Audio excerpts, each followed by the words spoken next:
এটা তো তাহলে বলতে গেলে আমাকে বলতে হবে এটা আলাদা একটা পার্ট, যেটা আপনি প্রশ্ন করেছেন। এই যে স্মার্ট সিটি যেটা করছেন এখন, যা স্মার্ট সিটির নামে করে চলছেন, এটা কিন্তু প্র্যাকটিক্যালি স্মার্ট সিটি তো আমাদের হাতে তৈরি। এখানে পরিষ্কারভাবে লেখা আছে যে ফুটপাথটার জন্য আলাদা করিডোর হবে, যারা ফুটপাথে উচ্ছেদ হবে তাদের জন্য রিহেবিলিটেশনের প্রভিশন আছে, সমস্ত কিছু আছে। ইভেন বাঁধটাকে তো যারা উচ্ছেদ হবে তাদেরকে আগে পুনর্বাসন দেওয়া হবে। এবং স্মার্ট সিটির মধ্যে কিন্তু এগুলি ভাবনা চিন্তার মধ্যে আমাদের ছিল, কারণ প্রথম স্মার্ট সিটিটা আমাদের হাতে তৈরি।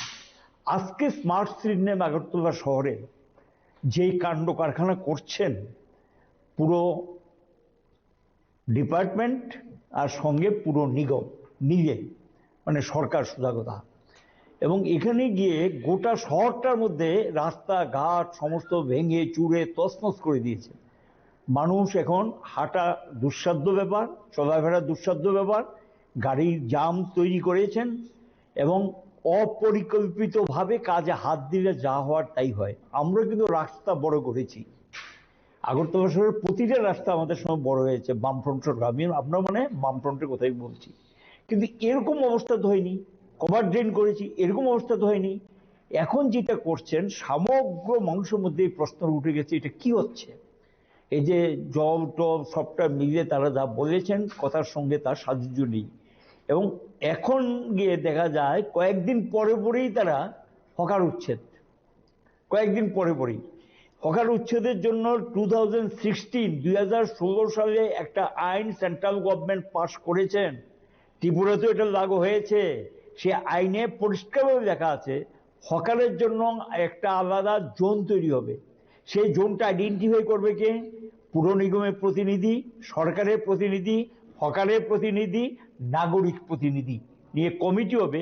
কমিটি ওই এলাকাটাকে চিহ্নিত করবে, সেখানে তাদের পুনর্বাসনের ব্যবস্থা করবেন, তারপরে গিয়ে হকার উচ্ছেদ করতে হয়। তো আমরা লক্ষ্য করছি এটা একটা খেলাধুলার মতো ব্যাপার হয়ে যাচ্ছে। উচ্ছেদ করছেন, আবার 7 দিন পরে বসে, আবার 10 দিন পরে বসে ম্যানেজ। এটা কি ম্যানেজ টেনিস হয়? হকারদেরকে জিজ্ঞাসা করলে বলবে কি ম্যানেজ টেনিস, নাকি কিছু দিতে হয়, দিয়ে নাকি বসতে হয়। এখন আবার হকার উচ্ছেদ করছেন। ঠিক আছে, ফুটপাথ পরিষ্কার করতে হবে, রাস্তা পরিষ্কার রাখতে হবে, কোনো আপত্তি নেই, না করেছে কে? কিন্তু তার আগে যারা এই জিনিসটার উপরে তার জীবিকা নির্বাহ করে, চাকরি নেই, বাকরি নেই, রেগার কাজ নেই, টুইবের কাজ নেই, কিচ্ছু নেই, সরকারের কোনো ইনফ্রাস্ট্রাকচার ডেভেলপমেন্ট নেই, তো লোকগুলি খাবে কি, বাঁচবে কি করে? শেষ হলো গিয়ে তারা একটা ফুটপাতের দোকান দিয়ে বসছে। কি অপরাধ তাদের? সে তো কারোর উপরে মাথায় বাড়ি দিয়ে খায় না, চুরি করে খায় না, কাউকে ঠকিয়ে খায় না, বা তোলাবাজি করছেন না। যা তোলাবাজি চলছে গোটা রাজ্যে, সমগ্র তোলাবাজি চলছে, তোলাবাজিকে কেন্দ্র করে নিজেদের মধ্যে সংঘর্ষ হচ্ছে। আর এখানে গিয়ে হকারদের বিরুদ্ধে কয়েকদিন পরে পরে একটা অভিযানের নামে এগুলো করছেন। আপনি অভিযান করার আগে পুর নিগমকে আমরা অনুরোধ করে তারা শুনেন অবশ্য, বলবো যে আপনি এটা উচ্ছেদ করার আগে তাদের বিকল্প জোন তৈরি করুন, বিকল্প ব্যবস্থা করে সেখানে পুনর্বাসনের ব্যবস্থা করুন, দেখবেন এখানে আবার বসবে না।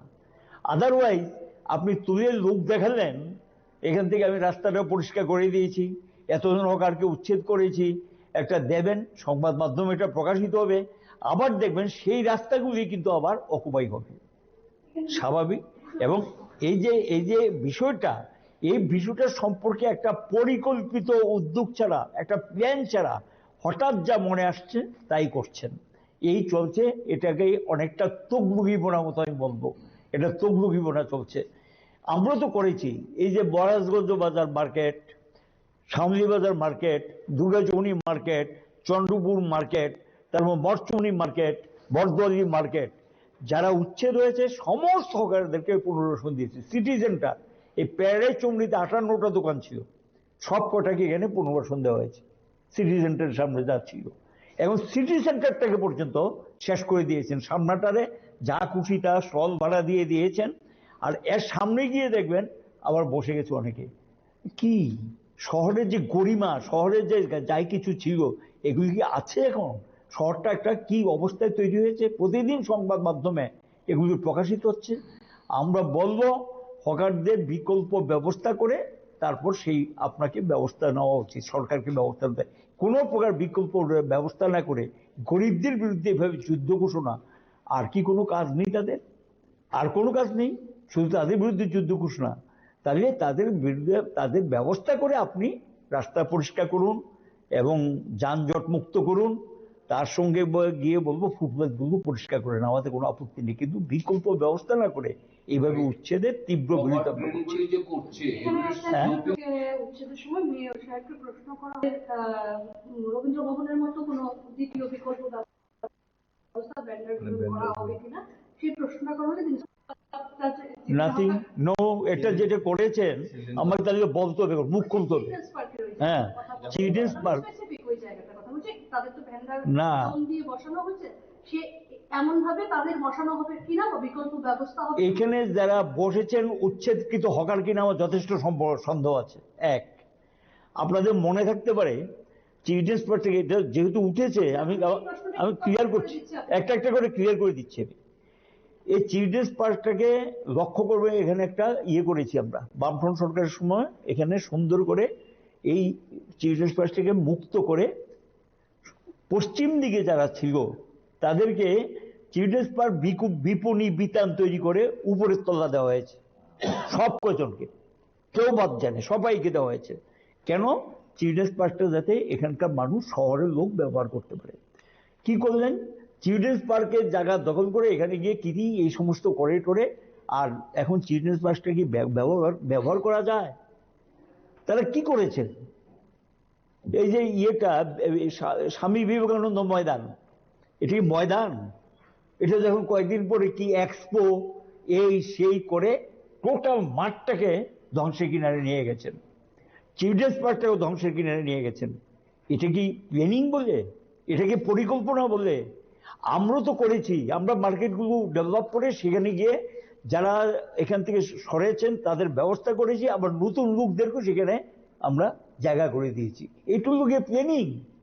তো উনি যে বলছেন যে বিকল্প করবেন, কোথায়? আমি এখানে আপনাকে প্রশ্ন হয়েছিল, তারা যে আগে বলেছে এইভাবে বিকল্প করেছে, এই ক্ষেত্রে এবারে যে উচ্ছেদ করেছে তাদের জন্য যাই হোক, সরকার দৃষ্টিভঙ্গি হলো গরিব মারার দৃষ্টিভঙ্গি, গরিবদের সর্বনাশ করার দৃষ্টিভঙ্গি।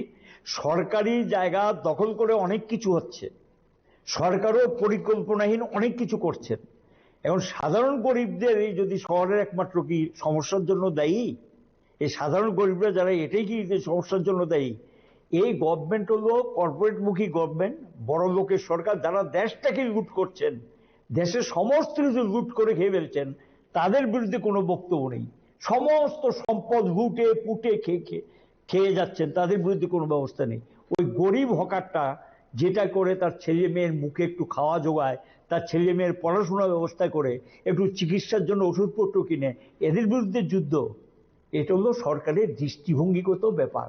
বিজেপি দল, শাসক দল, তাদের দৃষ্টিভঙ্গি হলো গিয়ে কর্পোরেটমুখী দৃষ্টিভঙ্গি, বড় লোকের স্বার্থবাহী দল।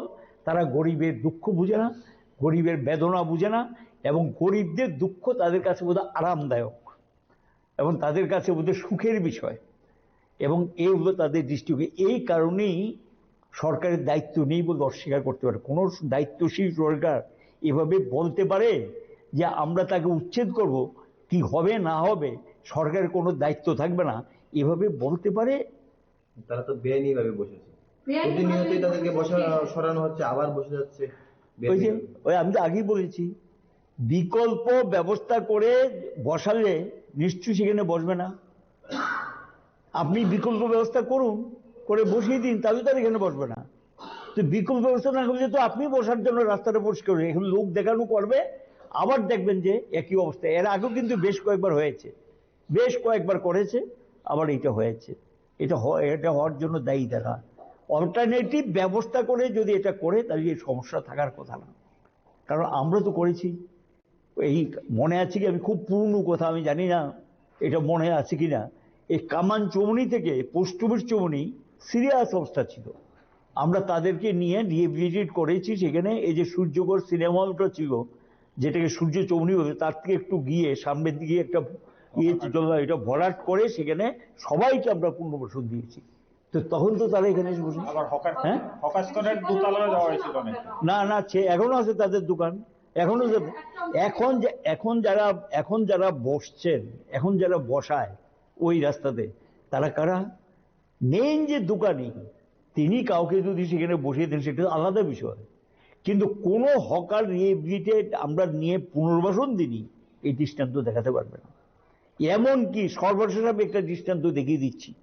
এই যে নেতাজি কমপ্লেক্সটা যখন কমপ্লিট হয়, এটা যখন উদ্বোধন হবে, সামনে কতগুলো দোকান ছিল, এটাকে পরিষ্কার করতে হয়, রাস্তা উন্মুক্ত করতে হবে, এবং সেখানে বিকল্প ব্যবস্থা হিসেবে নেতাজি চৌমুহনী এই যে তাদের যে কমপ্লেক্সটা, এটার ভিতরে একটু জায়গা নিয়ে এখানে একটা ছোট্ট মার্কেট করে তাদেরকে দেওয়া হবে। আমি জানি না সে মার্কেট করেছে কিনা, তাদের রিহেবিলিটেট করেছে কিনা, আমরা কিন্তু টাকা স্যাংশন করে দিয়েছিলাম। তো এগুলি পথ, এটা না করে একটা মল হয়েছে